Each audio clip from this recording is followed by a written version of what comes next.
기독교 신앙은 십자가와 부활을 빼고는 얘기할 수가 없습니다.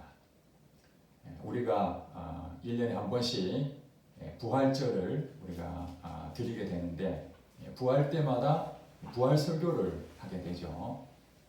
그러면 부활을 하기 전에 고난주간 이 십자가에 대한 내용이 있고 그 다음에 부활이라는 부분이 있습니다. 십자가는 우리 신앙에 매우 중요합니다. 왜냐하면 우리 죄를 사해지는 그 일이 십자가를 통해서 나타났기 때문에 그렇습니다. 구약 성경에 보면은 하나님 앞에 죄를 범한 자는 사망을 가져오게 되는데 죄의 삭은 사망이다 그렇게 말했으니까 우리 인간이 지은 이 죄를 없앨 수 있는 유일한 방법은 내 죄를 누가 대신 죽어야 된다는 사실이죠. 그래서 구약에는 동물이 그 역할을 대신했습니다. 내가 죽어야 할 죄를 양이 죽게 되는 것이죠. 그러나 그 양이 이제 예수님이 대신 어린 양이 되어서 십자가에 달려 죽으심으로 우리 모든 인류 죄의 모든 것은 예수님의 십자가를 통해서 다 사해지는 역사가 있었습니다. 그러므로 이 십자가 사건이라는 것은 우리 기독교 신앙에서 굉장히 중요한 것입니다. 십자가 없는 상태에서 구원 있을 수 없는 일입니다.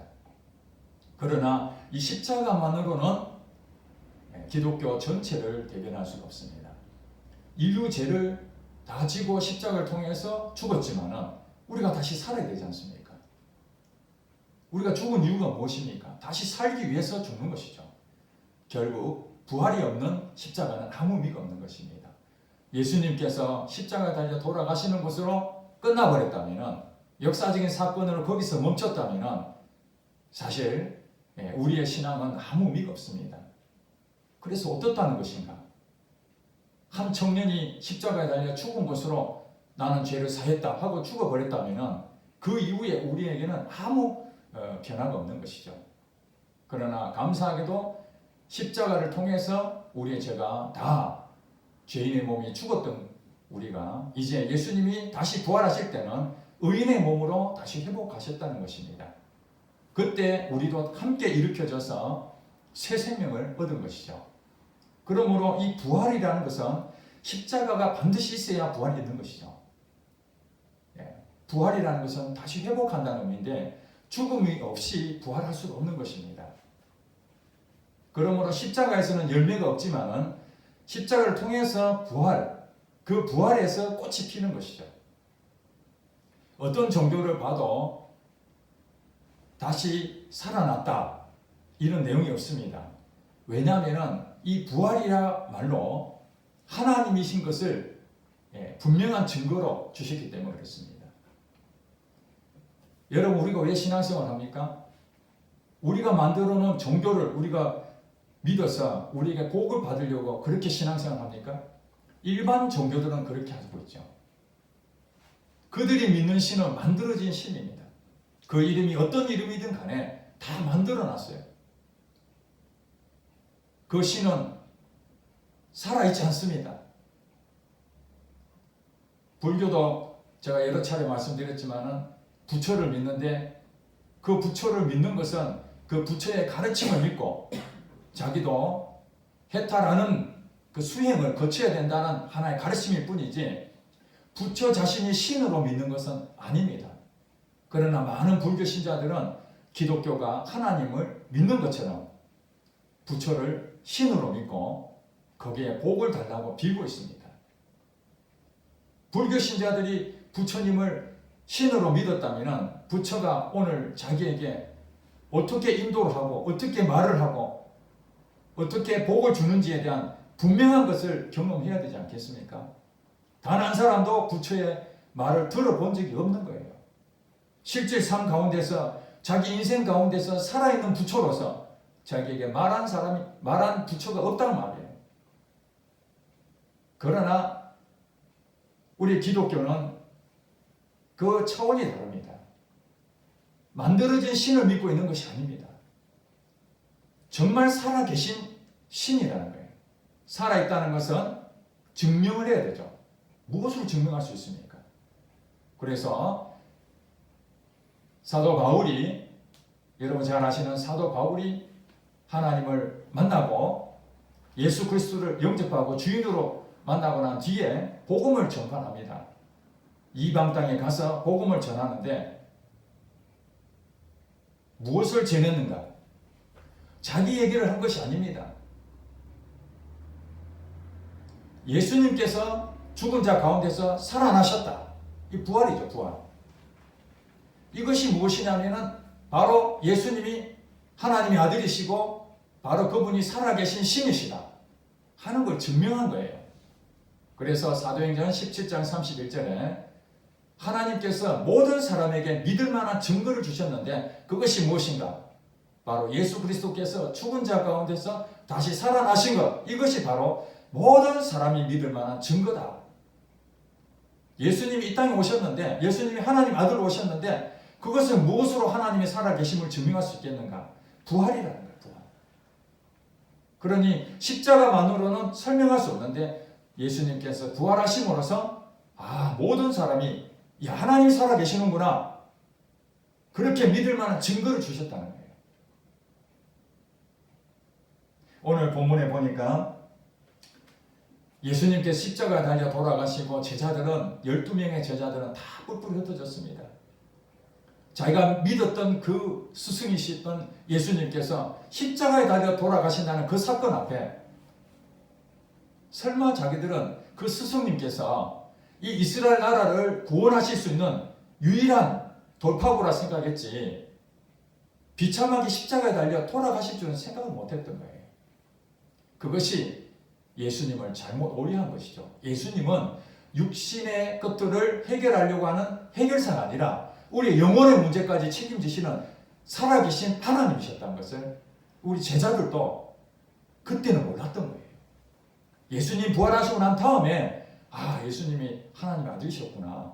물론 사도 베드로는 너희는 나를 누구라 하느냐 했을 때 주는 그리스도시요 살아계신 하나님 아들입니다. 그렇게 고백을 했지만은 그 고백도 베드로가 깨달아서 고백한 것이 아니라 하나님이 그 고백을 하게끔 만드셨다고 예수님 말씀하셨습니다. 그러니 제자들은 예수님께서 부활하시기 전까지 십자가 달려 돌아가신 예수님, 이제 내 인생 다 끝났구나, 더 이상 예수님 따라갈 것이 없구나 하고 뿔뿔이 도망쳤던 것이죠.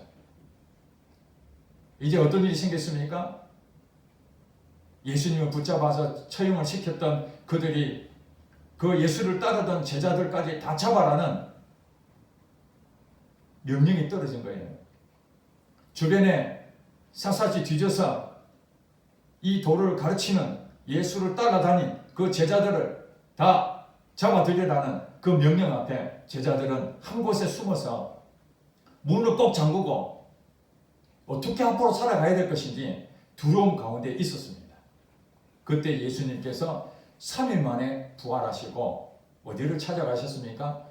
제자들이 두려워 떨고 있는 문을 꼭 잠궈져 있는 그곳에 예수님 찾아가셨는데 성경에 보니까 19절에 그렇게 나오죠. 이날 곧 안식 후 첫날 저녁 때에 제자들이 유대인들을 두려워하여 모인 곳에 문들을 꼭 닫아놨다고 해요. 닫았더니 예수께서 오사 가운데 서서 이르시되 너희에게 평강이 있을지어다. 문은 꼭 잠겼는데 예수님께서 문을 열어달라고 두드리는 것이 아니라 잠겨져 있는 문 사이로 공간을 초월해서 쑥 들어오셨다는 거예요. 자, 여기서 예수님께서 부활하시기 전에 육체와 부활하시고 난 다음에 육체가 달라졌다는 것을 알 수가 있습니다. 그전에는 시간과 공간의 제약을 받았다면 이제 부활하신 예수님의 육체는 신령한 몸으로 변화가 됐습니다. 신령한 몸으로. 분명히 눈에 보이고 먹을 걸 다 먹을 수 있는 육체를 가지고 있지만 때로는 공간도 초월할 수 있는 그런 신체로 바뀌어졌다는 것을 알 수가 있습니다. 이것이 예수님께서 이 세상에 부활로서의 첫 번째 모델이 됐던 것입니다. 오늘 교도문에 함께 나눴잖아요. 고린도전서 15장 말씀이었거든요. 예수님께서 다시 부활하신 것은 잠자는 자들의 첫 열매가 되셨다. 죽은 자들의 첫 번째 사례였다는 거예요. 우리가 어떤 일을 하다 보면은 임상실험이라는 거 하지 않습니까? 지금 코로나도 백신을 계속 이렇게 개발해 나가고 있는데 임상실험할 때 그냥 우리에게 백신 줍니까? 아니잖아요. 다 테스트를 다 거쳐야 되잖아요. 그 케이스가 있는 거죠. 모델이 있어야 돼요. 수없이 반복해서 그런 사례들, 치료한 사례들이 있는가? 열심히 했는데 한 번도 그런 일이 없었다. 그럼 믿을 수가 없는 것이죠. 마찬가지로 우리가 살고 있는 우리의 가장 큰 이 죄의 문제를 인해 가지고 고통받는 게 무엇입니까? 사망이죠. 사망. 여러분 그렇게 생각하지 않습니까? 가장 큰 두려움은 우리가 죽음이 가장 두렵습니다. 모든 것을 잃어버리잖아요. 죽음이라는 그 앞에서. 그러므로 이 죽음을 이길 수 있는 유일한 방법은 무엇인가? 다시 살아날 수 있는 그런 사례가 있어야 되잖아요. 야, 너 죽어도 다시 살아날 수 있어. 아무리 설명해줘도 이 세상에 단 한 명도 살아난 사람이 없다면 그걸 어떻게 믿을 수가 있겠습니까? 이론적으로는 살아난다고 하지만은 그럴 수가 없잖아요.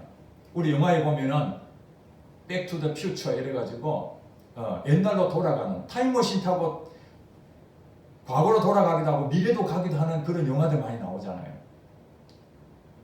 실질적으로 그런 일이 존재하고 있습니까? 없잖아요, 지금. 영화에서는 그렇게 과거로 돌아가기도 하고 미래도 가기도 하고 그래서 그 상황을 조작하기도 하고 여러 가지 상황을 만들 수는 있지만은 현재 우리의 실질적인 그 사건은 없다니까요. 없으니까 우리가 과거로 돌아간다, 미래로 갔다 왔다 이 얘기를 들으면은 이거 황당한 얘기죠. 그런 사례가 없으니까. 마찬가지로 이 부활이라는 사건은 우리의 그 육체적인 그 죽음 앞에서 다시 살아난 케이스로 그것도 신령한 몸으로 살아난 유일한 케이스가 바로 예수님 자신이었다는 거예요. 그것이 우리에게 시사하는 바가 큽니다. 예수님이 부활하셨기 때문에 우리도 부활할 수 있구나. 이 희망이 생긴 거예요. 여러분 부활에 대한 소망이 있습니까? 무엇 때문에 소망을 갖습니까? 이 세상에서 아무도 없다면 아무리 부활한다 하더라도 소망할 수가 없죠. 그러나 예수님께서 잠자는 자들의 첫 열매가 되셨다. 그 얘기를 성경에서 왜 적어놨겠습니까? 그냥 부활했다 이렇게 하면 되는데 잠자는 자들의 첫 열매. 그러면 그 다음부터 계속 열매가 있다는 것을 염두에 두고 지금 얘기하는 거잖아요. 첫 열매니까 두 번째, 세 번째 계속해서 열매가 나타난다는 것이죠. 물론 예수님께서 이 땅에 재림하실 때에 다시 오신다는 그 약속의 말씀 오실 때에 우리 영혼과 육체가 영원히 죽지 아니하고 예수님처럼 신령한 몸으로 변화되어서 하나님과 함께 영원히 살 것을 우리는 믿습니다. 부활의 소망을 믿는 것이죠. 그 모델이 바로 예수님의 부활로서 이루어졌다는 사실입니다. 제자들이 문을 꽉 잠그고 있었지만 예수님께서 그 안에 오셔서 너희에게 평강이 있을지어다. 제일 먼저 하신 말씀이 두려워 떨고 있는 제자에게 평강을 주셨어요. 예수님은 육체를 가지신 사람의 몸을 입고 오셨지만 그분이 하나님이신 것은 몰랐어요. 고백은 했을지 몰라도 실질적으로 그것을 경험하지 못했기 때문에 제자들은 문을 잠그고 두려워 떨고 있었는데 예수님께서 오셔서 너희에게 평강이 있을지어다 하니까 얼마나 놀랬겠어요. 문을 잠가 놓는데 이상한 사람이 쑥 들어와가지고 너희에게 평강이 있을지어다 이렇게 얘기하니까 기절할 일이죠. 그랬는데 예수님이 20절 말씀 이렇게 얘기합니다. 이 말씀을 하시고 손과 옆구리를 보이셨습니다. 예수님 십자가 달리실 때 손에 못자국과 옆구리에 창이 찔린 그 내용을 보여주신 거예요. 지금 이 말이 무슨 말입니까? 내가 십자가 달려 죽은 예수다. 너희와 함께 3년 6개월 동안 함께 했던 바로 너희의 스승이 바로 나야. 그 얘기를 지금 증명하시는 거죠. 그랬더니 제자들이 주를 보고 기뻐하더라. 진짜 살아나셨구나. 이분이 바로 예수님, 바로 그분이시구나. 그렇게 믿게 되었다는 것입니다. 자, 이런 일이 있었는데 그 12명의 제자 가운데 한 명이 빠졌어요. 여기 오늘 본문 읽은 것처럼 24절에 보니까 12제자 중에 하나라서 디두모라 불리는 도마가 있었습니다. 도마는 예수께서 오셨을 때 함께 있지 아니했어요. 그러니까 19절 말씀부터 예수님께서 오셨을 때, 그때 제자들이 있을 때는 이 도마가 빠져 있었던 거예요. 근데 예수님께서 그때 한번 나타나시고 이제 사라지시고 도마가 제자들을 만났습니다. 그때 제자들이 뭐라냐면 도마에게 얘기합니다. 우리가 예수님 만났다.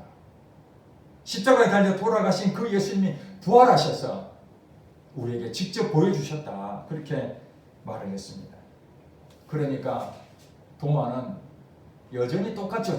다른 제자들과 다를 바가 없습니다. 도마라고 하면 다른 생각을 했겠습니까? 한 번도 경험해보지 않는 그 사건인데, 그래서 도마도 똑같이 얘기합니다. 25절에 보니까 다른 제자들이 그에게 이르되 우리가 주를 보았노라 하니 도마가 이르되 내가 그의 손에 못자국을 보며 내 손가락을 그 못자국에 넣으며 내 손을 그 옆구리에 넣어보지 않고는 믿지 아니하겠노라. 이게 도마만 그렇겠습니까? 오늘 우리도 똑같지 않겠습니까? 지금까지 인생을 살아오면서 경험했던 그 경험에 전혀 예상치 못했던 일을 만났을 때에 우리는 놀라지 아니할 수가 없습니다. 그것도 직접 보지 않고서는 남의 말만 듣고는 도무지 믿을 수가 없는 겁니다. 다른 제자들이 우리가 문을 잠궜는데 예수님이 들어오셨는데 깜짝 놀랐다. 어떻게 문도 열지 않고 그렇게 들어올 수 있는지. 유령인 줄 알았다. 유령인 줄 알았다. 나중에 보니까 진짜 손에 못자국 있고 옆구리에 창 찔린 자국 있는 거 보니까 예수님 분명하더라.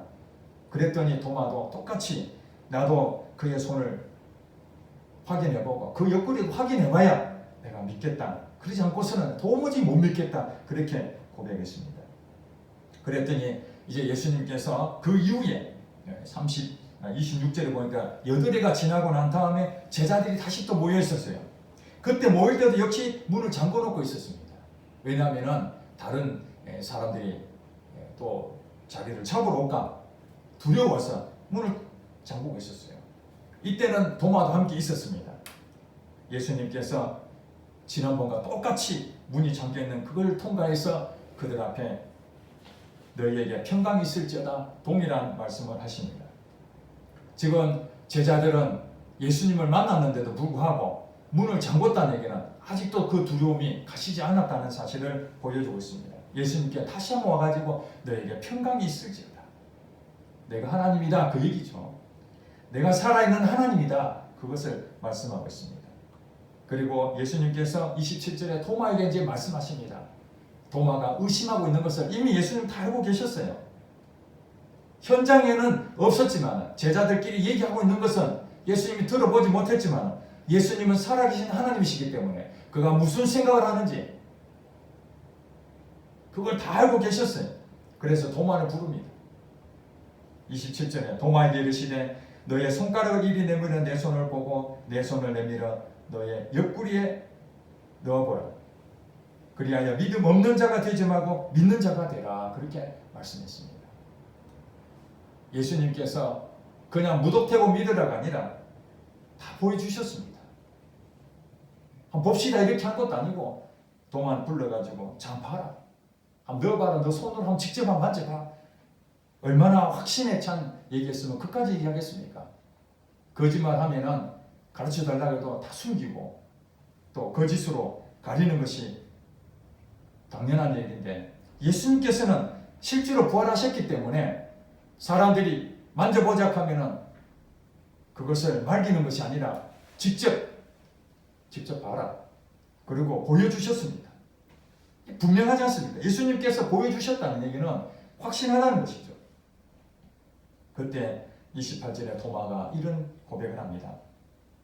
나의 주님이시요 나의 하나님이십니다.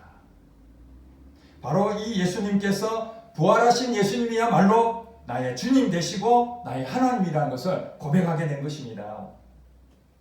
부활하시기 전에 도마에게 있어서 예수님은 누구였습니까? 주인도 아니요 나의 하나님도 아니었습니다. 만약에 그 전에도 주님이시여 하나님이셨다면 이런 고백할 수가 없지요. 그는 육체에 해결하실 수 있는 그런 스승 정도로 생각했지 진짜 나의 주님이시여 나의 하나님이라고는 생각을 못했습니다. 그러나 이 세상에 죽었던 사람이 단 한 명도 다시 살아나서 신령한 몸으로 그렇게 된 사례가 없는데 하나님이 아니고서야 어떻게 이런 일이 있을 수 있겠는가 하는 것을 직접적으로 이 도마는 확인하고 난 다음에 나의 주님이시요 나의 하나님이시라는 이 고백을 하게 된 것입니다. 예수님께서 29절 이렇게 말씀하십니다. 너는 나를 본고로 믿느냐? 보지 못하고 믿는 자들은 복되도다. 그렇게 말씀하셨습니다. 오늘 우리는 예수님의 부활의 현장을 직접 본 적은 없습니다.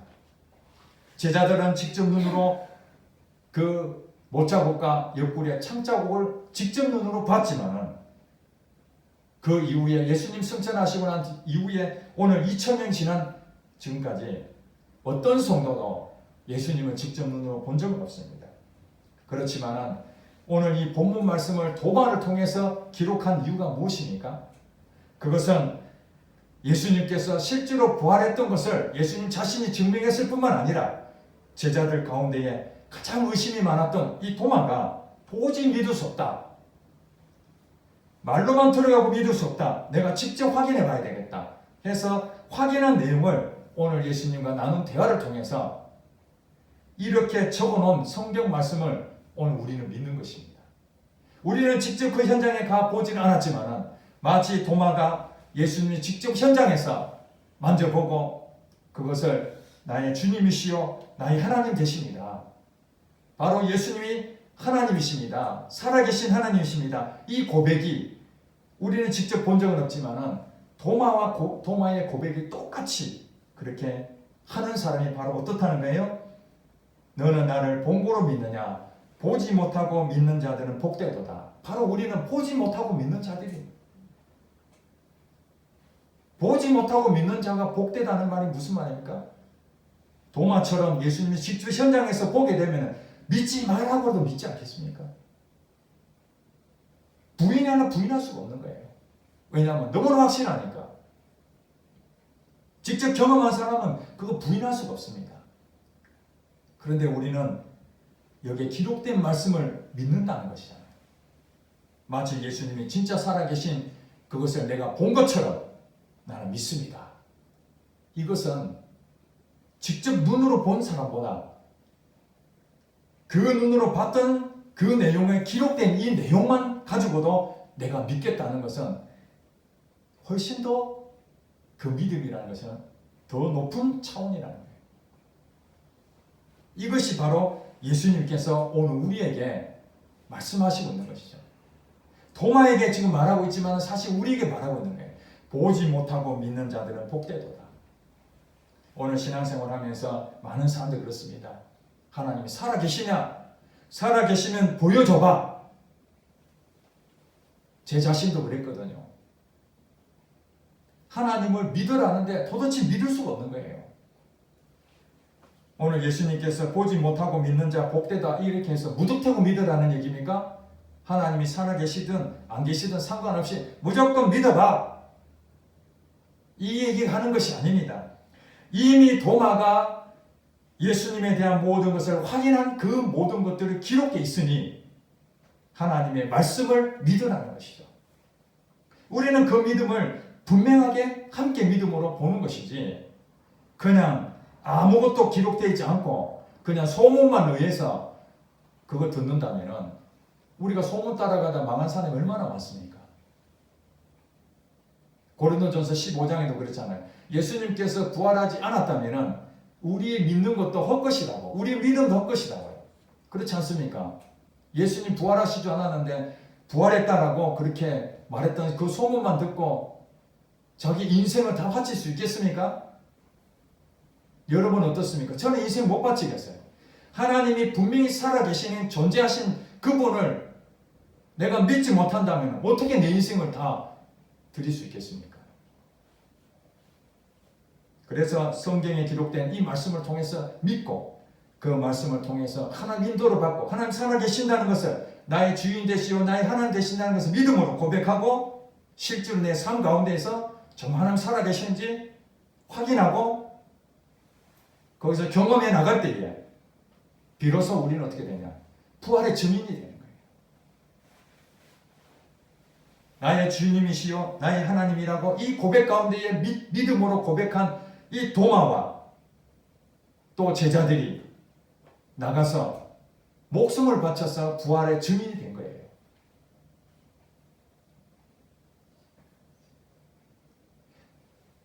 오늘 본문에 있는 것까지만 할 때는 이 제자들은 두려워서 잡혀갈까봐 걱정스럽고 그랬던 사람들이 부활하신 예수님을 만나고 그 현장 가운데서 이분이 바로 나의 주인 되시구나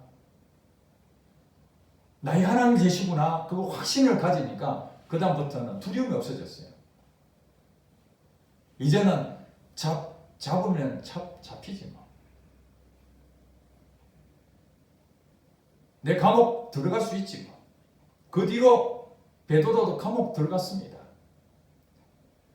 이 12명의 제자들은 물론 가룟 유다는 예수님 배반해서 자살해버리고 새로운 한 명을 더 추가해서 12명의 제자들은 이 부활하신 예수님을 만나고 난 뒤에 나의 주님이시요 나의 하나님이심을 고백하며 그들은 뭐였습니까? 부활의 증인으로 나서기 시작했습니다. 두려움이 없었습니다. 성령이 그 안에 임재하심으로써 이제는 담대하게 복음을 전하고 대부분 다 순교했습니다. 여러분 순교 아무나 하는 게 아니지 않습니까? 내 목숨을 바칠 정도가 돼야 순교가 되는 것이죠. 내 인생 전부를 걸 수 있는 것은 뭐냐? 하나님은 살아계시는구나. 이거 깨닫는 사람입니다. 하나님은 살아계시는구나. 바로 이분이 나의 주인이시구나. 그래야 나의 전부를 다 바칠 수 있는 것이죠. 오늘 하나님께서는 나를 믿는 자가 부활의 증인이 된다는 거예요. 요한복음 14장 12절 말씀이 나를 믿는 자는 내가 하는 일을 그도 할 것이요 이보다 더 큰 일도 할 것이다. 나를 믿는 자는 그 배에서 생수의 강이 흘러나올 것이다. 성령이 넘친다는 것이죠. 그러니 하나님께서는 부활의 증인들을 이 12명의 제자만 보낸 것이 아니라 그 이후에 바로 보지 못하고 믿는 온 우리들에게 부활의 증인으로서 사명을 주신 거예요. 하나님을 만나지 못하고 살아계신 하나님 만나지 못하고 어떻게 부활의 증인으로 이웃들에게 증거가 되겠습니까? 네가 믿는 하나님이 살아계심을 증명해라. 그렇게 우리에게 말할 때에 내가 하나님을 만났다. 도마가 고백한 것처럼 그분이 나의 주인 되신다. 그분은 살아계신다. 증명해봐라. 실질적으로 내 인생 가운데 나의 이 상황을 하나님께서 역사하시고 도와주시고 해결해 주시고 실질적인 그 삶에 대한 현장에서 일어나는 성령의 인도하심을 그들에게 간증거리가 나타나게 될 때에 하나님을 모르는 사람들이 야 너는 정말 하나님이 없는 줄 알아. 너를 보니 하나님 살아계시는구나. 부활의 증인들은 예수님을 진짜 나의 전 인생을 걸고 믿는 사람들입니다. 그 사람들은 인생이 변화됐어요. 육신을 따라가지 않습니다. 세상의 것에 욕심을 부리지 않습니다. 하나님이 말씀하시면 오늘 당장이라도 내 목숨을 다 내어놓겠다고 고백하며 걸어가는 사람들입니다. 꼭 제자들만 그렇습니까? 부활을 만난 사람들은 다 그런 마음을 갖게 되어 있습니다. 왜 그렇습니까? 그분이 나의 주인으로 계시는 것을 확신하기 때문에 이 확신 가운데 사는 것이죠. 믿음이 흔들리지 않습니다. 그러나 믿지 못한다면 교회는 다니지만 이 부활하신 예수님을 직접 경험하지 못하면 언제 어느 때에 위기 가운데 환난 가운데에 힘듦이 생기면 내 구원의 문제도 흔들립니다. 내가 정말 구원받았을까? 내가 천국 갈 수 있겠나? 희미합니다. 왜냐하면 내가 내 스스로 내가 주인으로 살아왔기 때문에 그렇죠. 물론 우리가 인생을 살면서 여러 가지 환경을 통해서 또 제약을 받고 사단의 유혹에 빠질 때도 있고 실수할 수도 있고 착각할 수도 있고 오해할 수도 있고 부족한 부분이 있기 때문에 넘어질 때도 많이 있습니다. 그러나 여전히 우리에게 가질 수 있는 유일한 것은 부활하신 예수님 만난 사람은 그분이 나의 주인이심을 조금도 의심할 수 없다는 거예요. 그분이 나의 살아계신 하나님이심을 분명히 믿기 때문에 내 가지고 있는 모든 것이 하나님으로부터 왔고 내 것이 다 하나님 것임을 고백하며 오늘도 어떤 사람을 하나님 마음으로 증거를 해야 될 것인지 그 고민에 빠져 있는 것입니다. 육신에 빠져 있는 것이 아니라 어떻게 하면 하나님 나라가 세워질 것인가, 하나님의 영광을 받을 것인가, 하나님의 존경을 얻을 것인가, 그것을 날마다 생각하는 것이죠. 그 두려움이 어디 있겠습니까? 이 제자들처럼 부활의 증인은 바로 예수 그리스도를 나의 주인이시요 나의 하나님으로 믿는 사람입니다. 여러분은 예수님을 나의 주인이시요 하나님으로 믿으십니까?